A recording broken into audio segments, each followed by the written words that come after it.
Salut à tous, bienvenue dans ma première vidéo YouTube. Donc aujourd'hui on va se faire une petite recette de cuisine, un bœuf bourguignon. Bon, je prends la suite en voix off parce que c'était pas très clair et un peu brouillon. J'ai réécouté, je comprenais rien.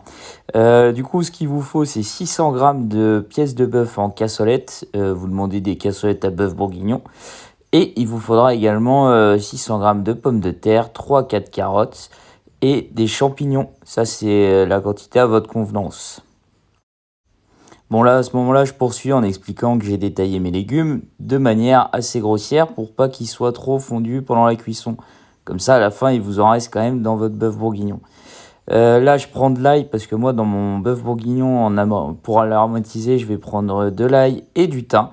Donc, je détaille mon ail comme ça, hop. Donc, je le détaille grossièrement, je fais des petits morceaux et je vais rajouter également du lard. Donc, ça aussi, c'est facultatif, c'est en fonction de vos goûts. Vous pouvez en mettre ou non. Donc pour cette recette, il vous faudra bien évidemment une bouteille de vin rouge. Donc vous versez l'entièreté de la bouteille dans votre préparation. Pour le vin, moi je vous conseille un Bourgogne, mais moi j'ai pris un Côtes-du-Rhône pour cette fois-ci parce que j'en ai pas trouvé. Donc dans un premier temps, vous faites revenir vos morceaux de viande dans la casserole à feu moyen. Faut qu'ils roussissent un petit peu, donc vous ajoutez sel, poivre, histoire d'aromatiser votre viande. Une fois que vous obtenez cette couleur, vous pourrez retirer vos morceaux et du coup les remplacer par les légumes et le lard que vous allez faire revenir dans les sucs de la viande. Pareil, une fois que ça a pris une belle couleur, vous allez pouvoir du coup retirer vos légumes. Et donc voilà, là, vous avez toute votre préparation, vous pouvez tout mélanger et remettre tout dans la même casserole et ainsi mouiller avec 500 millilitres, j'allais dire. C'est 50 centilitres. Ensuite, vous allez pouvoir du coup ajouter du vin. En fait, 500 millilitres et 50 centilitres, c'est la même chose. Donc, vous mouillez avec du vin. Vous versez toute l'entièreté de la bouteille. Et j'ai dit une connerie tout à l'heure, c'est pas du thym, mais du laurier que j'ai mis parce que j'avais plus de thym. Voilà, donc vous avez toute la recette. Le bœuf bourguignon va cuire pendant 3 heures. Donc, moi, j'ai tout mis sur le feu. J'ai plus qu'à laisser mijoter, remuer de temps en temps. J'ai mis à feu doux, donc je le laisse cuire. Si vous pouvez le manger le lendemain, c'est encore meilleur. Donc on va passer à toute autre chose, pardon. Là, je vais vous faire une petite interlude entre la cuisson et la fin de la vidéo. Puisque je suis parti faire une partie du GR avec des amis à moi. Et on a fait une tentative de pizza au feu de bois.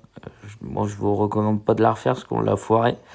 Mais voilà, si ça vous donne des idées de randonnée à faire, je vous conseille cette GR qu'on a fait qu'en partie, parce qu'on est parti 2 jours. Et je vous mettrai régulièrement des petites interludes comme ça dans mes vidéos, que ce soit sportives ou justement découverte de métier, découverte de passion, tout ça. Enfin voilà, un petit format sympathique quoi. Et pour ceux qui savent pas où se trouve la Manche, c'est en Normandie. Donc voici une petite image du GR normand.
Bon, après avoir marché toute la journée, donc on avait fait 15 km le premier jour de mémoire, on s'était lancé dans la réalisation d'une pizza au feu de bois.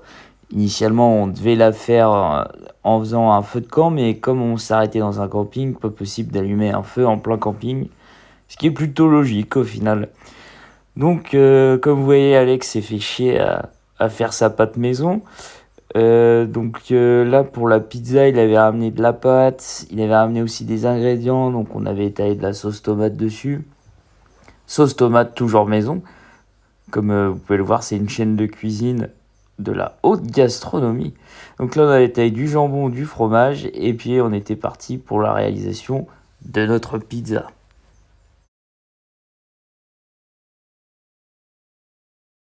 Donc, on a mis directement la pizza sur la grille du barbecue, ce qui est vraiment pas à faire, je vous le conseille pas. On a voulu tester ça parce qu'on n'avait aucune idée de la technique qu'on pouvait utiliser. Mais on s'est dit qu'avec le papier cuisson, ça allait pas cramer en dessous. Et puis j'imagine que vous vous doutez bien qu'au final, le résultat escompté était pas terrible parce qu'au-dessus, du coup, c'était un peu cru. Et en dessous, elle avait eu, comme vous pouvez voir, un petit peu chaud. Ouais, c'était carbonisé de fou.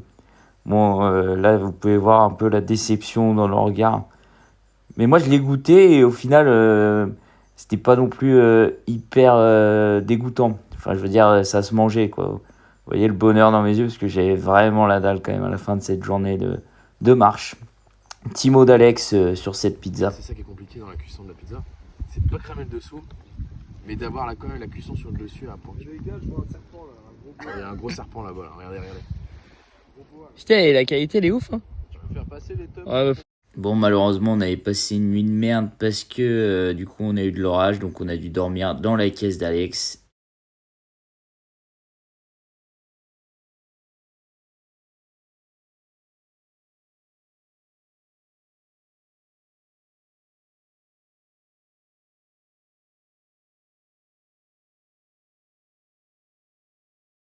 Bon, voilà, on arrive à la fin de cette randonnée. Je vous laisse avec un petit bonus et on reprend le plat après.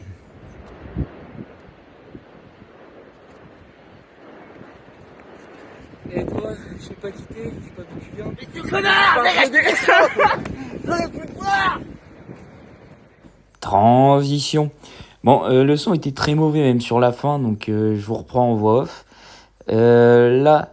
Comme un con, j'ai complètement oublié de vous filmer aussi la fin du processus, qui est le plat, et vous montrer à quoi ça ressemble. J'espère que vous me ferez confiance, mais du coup, c'était très bon.